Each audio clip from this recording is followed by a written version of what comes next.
এই পৃথিবীতে আলাদা আলাদা লোক হয় না, পৃথিবীতে আলাদা আলাদা লেভেল অফ কনসিয়াসনেস হয়। অর্থাৎ পৃথিবীতে লোক ভিন্ন হয় না, সবাই সমান এবং সবাই একই, কোনো ডিফারেন্স নেই। ভিন্ন তো শুধু সবার চেতনার স্তরের হয়। তো প্রশ্ন হলো, চেতনা কি, কাকে বা কোন জিনিস এবং ব্যাপারটিকে চেতনা বলে?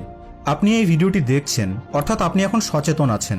আপনার চোখের রেটিনায় এই ভিডিওটির ছবি তৈরি হচ্ছে, কিন্তু প্রশ্ন হলো, আসলে এই ছবিগুলিকে দেখছে কে? যে দেখছে সে কে? সে কি আপনি? যদি আপনি, তো বাস্তবে আপনি কে হন? চোখের রেটিনায় তৈরি হওয়া এই ভিডিওটির সিগন্যালস অপটিক্যাল নার্ভের দ্বারা আপনার ভিজুয়াল কর্টেক্সে যাচ্ছে তো ঠিকই, কিন্তু ব্রেনে পৌঁছানোর পর সেখানে এমন কেউ কি আছে যার মনে হচ্ছে যে আমি কেউ হই এবং আমার দৃষ্টিভঙ্গি দ্বারা আমি বিভিন্ন জিনিসকে এক্সপিরিয়েন্স করছি? তো এই এক্সপিরিয়েন্সকে কি আমরা কনসিয়াসনেস বা চেতনা বলতে পারি? না, কারণ কনসিয়াসনেস শুধু দেখারই কাজ করে না, বরং এর কারণেই আমরা ভাবতেও পারি, আমাদের লাইফে ঘটে যাওয়া ঘটনাগুলিকে বুঝতে পারি, সুখ এবং দুঃখকে অনুভব করতে পারি এবং ঠিক ও ভুলের বিচার করে ডিসিশনও নিতে পারি। এমনকি আমরা যে বেঁচে আছি, আমি আছি, এর আভাসও এই কনসিয়াসনেসের কারণেই হয়ে থাকে।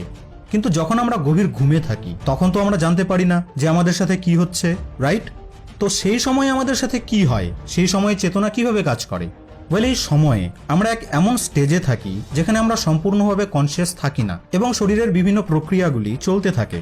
বাট সেই প্রক্রিয়াগুলিকে তো আমরা কনসিয়াস থেকেও কন্ট্রোল করতে পারি না, যেমন হার্টবিট, শ্বাস প্রশ্বাস, খাওয়ার হজম হওয়া, শরীরের বৃদ্ধি, রক্ত সঞ্চালন এবং কোষের ধ্বংস ও সৃষ্টি। এগুলিকে তো চেতন অবস্থাতেও আমরা কন্ট্রোল করতে পারি না। তো সেই হিসেবে এই প্রক্রিয়াগুলি চেতনার অংশ হতেই পারে না। এবার হয়তো আপনার মনে অনেকগুলি প্রশ্ন আসতে শুরু করেছে, তাহলে আমি কে? আমার ভেতরে এমন কি রয়েছে যার দ্বারা আমি আমার সমস্ত ইন্দ্রিয়ের দ্বারা গ্রহণ করা অনুভবগুলিকে ফিল করতে পারি, সিদ্ধান্ত নিতে পারি এবং নিজের ব্যাপারে ভাবতে পারি?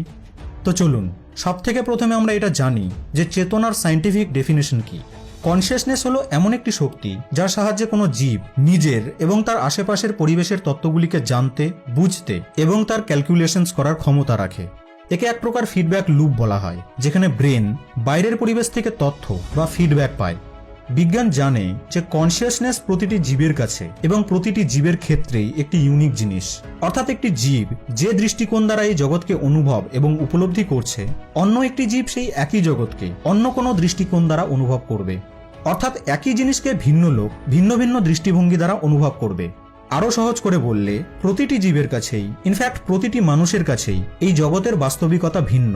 মানে আমার বা আপনার চেতনাকে 800 কোটি লোকের মধ্যে থেকে কেউ অনুভব করতে পারবে না। আপনি হয়তো এই কথাটি কোনো না কোনো দিন অবশ্যই ভেবেছেন যে আমি যে দৃষ্টিকোণ দ্বারা লোকেদেরকে দেখি, জানি এবং বুঝি, তো তারাও কি সেম দৃষ্টিকোণ দ্বারা আমাকে দেখে, বুঝে বা জানে? তো এর সিম্পল অ্যান্সার হলো না, তফাৎ অনেক বড়। কিন্তু যদি আপনি কোনো পশুকে তার চোখের দিকে তাকিয়ে দেখেন বা সে যদি আপনাকে দেখে, তো সে আপনার ব্যাপারে কি ভাববে, কি বুঝবে বা কি জানবে সেই সময়?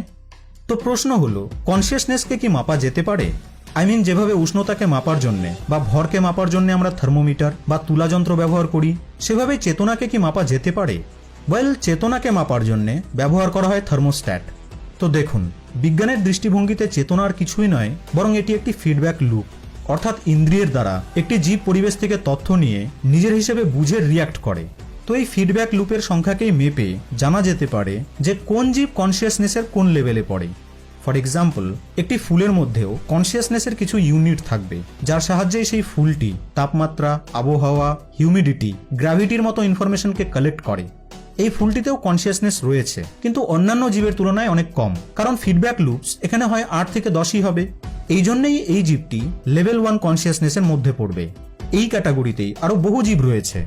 সায়েন্সের হিসেবে চেতনার সাধারণত 3টি স্তর রয়েছে। লেভেল 1 কনসিয়াসনেস, যেখানে উদ্ভিদ, কীটপতঙ্গ, রেপটাইলসরা পড়ে। লেভেল 2 কনসিয়াসনেসের মধ্যে ম্যামেলসকে রাখা হয়েছে এবং লেভেল 3 কনসিয়াসনেসে পড়ে মানুষ। কিন্তু সত্যি কথা হলো এই যে সায়েন্স যতই যুক্তি এবং তর্ক দিক না কেন, চেতনাকে সে কোনোদিনই ব্যাখ্যা করতে পারবে না। চেতনা বিয়ন্ড সায়েন্স।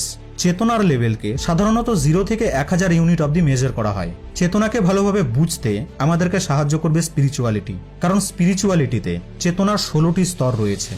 চেতনা কেবলমাত্র সূর্যোদয় থেকে শুরু করে সূর্যাস্ত হওয়া অবধি করা অ্যাক্টিভিটিস নয়, এর মধ্যে আছে মৃত্যু, লজ্জা, ভয়, অহংকার, রাগ, জন্ম, খ্যাতি, প্রেম, মোহ, মায়া, ইচ্ছা, শিকার, আনন্দ, শান্তি, বোধ এবং সমর্পণ। এই এতগুলি বিষয় একজন মানুষকে মানুষ তৈরি করে। চেতনার এই 16টি স্তরকে আপনি ইনডেপথ ইনফরমেশনের সাথে নেক্সট ভিডিওতে জানতে পারবেন। কনসিয়াসনেসের শক্তি দ্বারাই আমরা বিজ্ঞানের সাথে সাথে জীবনের প্রতিটি ক্ষেত্রে উন্নত হয়েছি। আগুনের আবিষ্কার থেকে শুরু করে সুপার কম্পিউটার বানানো সবই এই চেতনার দ্বারাই তৈরি। এই চেতনা আমাদেরকে নিজেদের ব্যাপারে ভাবতে পারার শক্তি দিয়েছে, যে পেট ভরানো এবং ঘুমানো ছাড়াও আমাদের ব্রেন অসংখ্য অলৌকিক ঘটনা ঘটাতে পারে। তাই আমার মনে হয় যে একে মানে চেতনাকে ভালোভাবে বোঝা আমাদের খুবই জরুরি, কারণ স্কুল কলেজে তো আর এগুলিকে বোঝানো হয় না। তো বন্ধু, এই ভিডিওটি আপনাকে কেমন লাগলো কমেন্ট বক্সে আমাকে অবশ্যই জানাবেন। ভিডিওটি ভালো লেগে থাকলে লাইক এবং শেয়ার করতে ভুলবেন না কিন্তু। আপনাদের সঙ্গে আবার দেখা হবে নেক্সট ভিডিওতে।